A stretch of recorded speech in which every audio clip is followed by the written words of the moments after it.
300일 앞으로 다가온 내년 총선, 정치권에선 무당당, 그러니까 무당층이 제1당이란 이야기까지 나오고 있죠.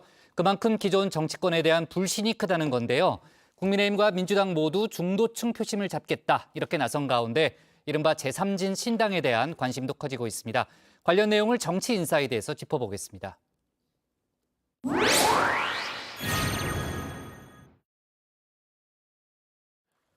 내년 4.10 총선이 300일 앞으로 다가왔죠. 현재 유권자들의 표심, 그 어느 당의 손도 들어주지 않았습니다. 국민의힘과 민주당의 지지율, 보시는 것처럼 34%로 동률을 이뤘는데요.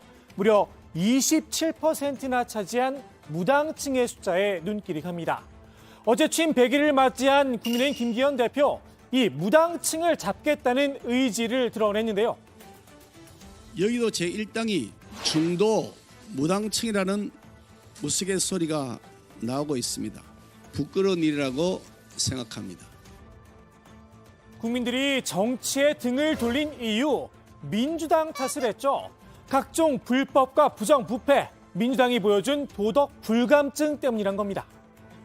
전 현직 당 대표부터 소속 의원 수십 명이 수사를 받거나 재판을 받고 있는 민주당은 각종 특권을 남용하며 국회를 비리 비호의장으로 만들어버렸습니다. 사법 리스크를 덮으려고 민주당은 국회를 비정상으로 만들고 거의 매주 거리로 나가 핏대를 세우며 선전선동에만 열을 올립니다.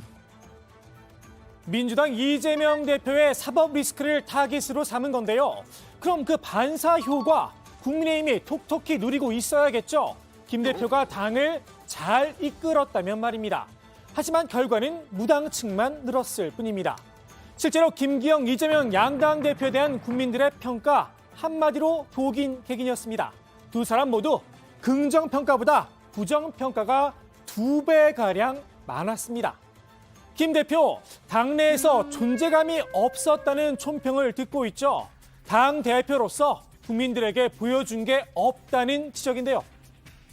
김기현 대표가 정확하게 100일 동안 뭘 하셨는지 제가 뭔가 떠올리기가 쉽지가 않습니다. 김기현 대표가 본인의 어떤 색깔을 보여주거나 아젠다를 띄웠다라고 평가하기는 좀 어려울 것 같고요. 그나마 평가하자면 무소식이 희소식인 존재였다는 겁니다. 대중적인 인식이 이제 용산 출장소다 이런 좀 그런 그런지, 인식도 있죠. 예, 그런 인식이 있는지 몰라도 하여튼간에 이제 여당발 뉴스가 안 나오고 야당발 뉴스가 많잖아요. 김 대표는 미미한 존재감이란 시선을 성공적인 당정 화합이었다 승화를 시켰는데요. 민심의 방향, 대통령실과의 협의 과정에서 충분히 전달하고 녹여낸 다음에 그 해답을 찾아서 최종 결론으로 만들어서 한 목소리로 원팀으로 나가기 때문에 종속된다는 표현은 전혀 동의할 수가 없고 매우 건강한 화합 하모니를 이루고 있다. 당정 화합. 본인은 만족스럽겠지만 평가자는 국민이죠. 국민들이 후한 점수를 줬다면 지금보다는 국민의힘 지지율이 높게 나왔어야 합니다. 여당으로서 정부를 지원하면서도 때때론 잘못도 따끔하게 지적할 수 있는 건강한 긴장 관계. 김 대표에겐 꽤나 어려운 일이었나 봅니다. 아니면 애초에 머릿속에 당정 일체밖에 없었던 걸까요? 대통령실과 당이 화합을 잘하면 이끌려간다 그러고 서로 대립하면 갈등이라 그러고 그야말로 자신의 필요에 따라서 프레임을 짜고 재단한 것이라고 생각합니다. 민주당은 국민의힘과 정부가 집토끼 고수 전략을 펼치고 있다면서 역으로 낙을 세우고 있죠. 중도층에게 정치 혐오를 주장해 일부러 민심을 떠나게 하고 있다는 겁니다. 그 중심엔 민주당을 향한 검찰의 먼지털이식 수사가 있다고 봤습니다. 일반 국민들이 중도층들이 정치에 대한 혐오감들을 더 강화시킬 거 아니겠습니까? 그렇게 되면 양쪽에 강한 지지층들만 결집시키면 이길 수 있다라는 생각을 갖고 있고요. 또 민주당에 대한 어쨌든 비판을 좀 강화시키면서 민주당 지지층의 투표 참여율을 떨어뜨리려고 하는 그런 전략 아닌가 하는 생각. 여권의 전략을 알고 있다면 대안도 마련했어야겠죠. 민주당, 이제부터 하면 된다. 다소 안일한 답변을 내놨습니다. 뭐 재판 과정에 들어가면서 네. 당대표의 사법 리스크가 상당히 좀 줄어들었다고 생각하고 있습니다. 그렇기 때문에 이제는 좀 이재명 당대표를 중심으로 당이 좀 단합돼 갖고서 어쨌든 중도를 확장하고 또 민생을 챙기는 정책 정당의 모습을 좀 보여야 된다고 생각합니다. 그동안 사법 리스크 때문에 제대로 대응을 하지 못했다는 건데요. 이 대표가 전당대회에 출사표를 던질 때부터 이미 우려됐던 내용이었죠. 당내에선 이제와 사법 리스크 탓을 하기엔 설득력이 부족하다는 지적이 나옵니다. 이재명 대표가 대선 끝나고 무리하게 당대표에 도전한 거 아닙니까? 그래서 실제로 내 사법 리스크를 보호하기 위해서 당대표 하겠다 이렇게 안 했어요. 민주당을 혁신하겠다고 해서 한 건데 자 민주당을 혁신하는데 예를 들어 도덕성, 기득권, 방탄 이런 문제에서 얼마나 혁신이 되냐. 오히려 저는 좀 더 악화됐다고 봅니다. 이 대표가 새 혁신위원장을 임명하면서 변화를 예고하긴 했지만 혁신의 방향성을 놓고 여전히 의견이 갈리고 있죠. 혁신위에서 열어놓고 모든 걸 논의할 거다. 당 지도부는 두루뭉술한 이야기만 반복 중입니다. 아마도 이 쇄신기구에서 공개 제안을 하실 거고요. 그 공개 제안에 대해서 최고위나 의총에서 비토하거나 이러지는 못하지 않겠습니까? 상식적으로. 그래서 저는 여러 가지 논의를 아마 심도 깊게 또 좀 더 큼직큼직하게 하시지, 짧고 굵게 하시지 않을까. 당내 비명계에선 이재명 체제로는 내년 총선은 어렵다는 입장인데요. 이 대표가 이를 받아들일 가능성은 높지 않아 보입니다. 8월 말이면 1년이거든요. 그리고 내년 총선을 앞두고 민주당이 과연 지금 현재 있는 이재명 체제, 이 이재명 지도부로 내년 총선에서 승리할 수 있겠느냐. 여기에 대한 이제 종합적인 판단을 내려야 될 시점이 왔다. 차기 총선 결국 당정일체 국민의힘 대 이재명의 민주당으로 치러질 걸로 보이는데요. 양당의 하향 평준화 대결 제3의 길을 열어줄 거란 관측도 나옵니다. 저한테 이제 총선 전망을 물으면 총선 전망 알 수 없다. 지금처럼 윤석열당, 이재명당이 붙으면 박빙일 거다. 하향 박빙일 가능성이 많고 그렇게 되면 제3지대 정당이 출연할 가능성이 되게 높습니다. 실제로 이른바 금태섭 양양자 신당이 구체적으로 논의되고 있는데요.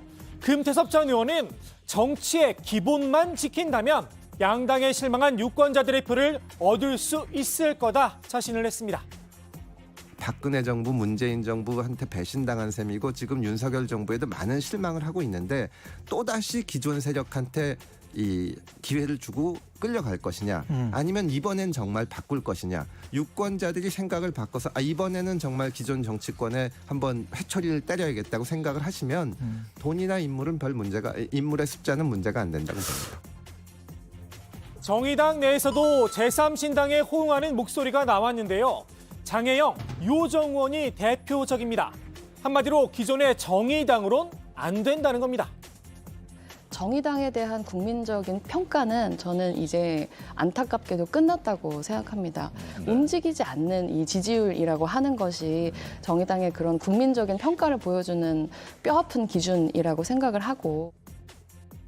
현재 정의당 지도부는 내년 총선을 앞두고 이른바 자강론을 앞세우고 있는데요.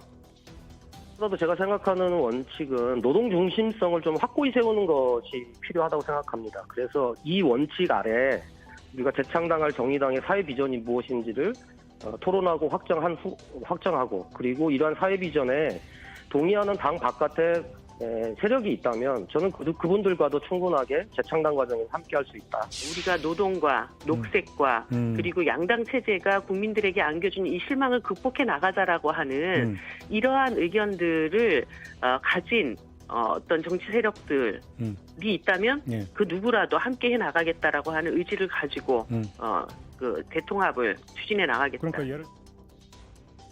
노조를 중심으로 한 진보 정당 연대. 이미 써먹을 대로 써먹은 초식이라는 겁니다.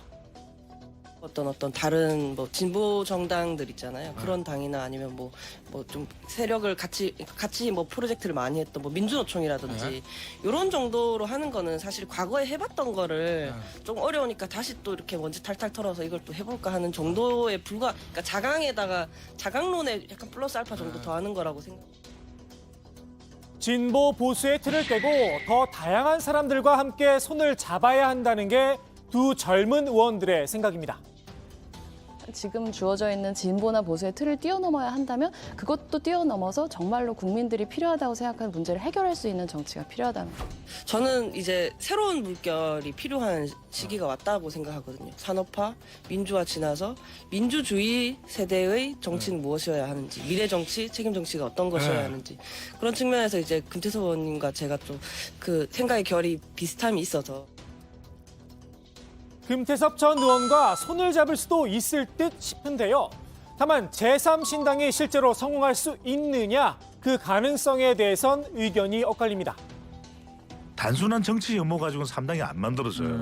뭔가 지역을 규합하거나 우리 정치에서는 아니면 뭔가 대선 후보급 사람이 나와야 되거든요. 정치 혐오만으로는 3당이나 신당 쪽으로 가기는 쉽지 않다. 지금에서 그러니까 정치 혐오는 잔뜩 있어요. 근데 그 먹구름을 가져갈 만한 어벤져스급의 지금 사람은 없다.